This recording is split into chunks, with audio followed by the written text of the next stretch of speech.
आप देख रहे हैं खबरनामा टीवी।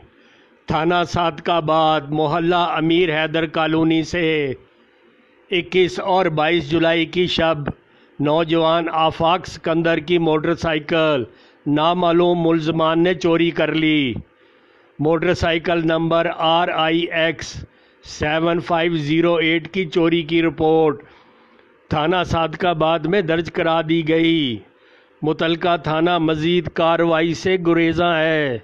CCTV फुटेज में मोटरसाइकिल सवार चोरों को वारदात करते हुए देखा जा सकता है। देखते रहिए खबरनामा टीवी। हमारा चैनल सब्सक्राइब कीजिए। शुक्रिया।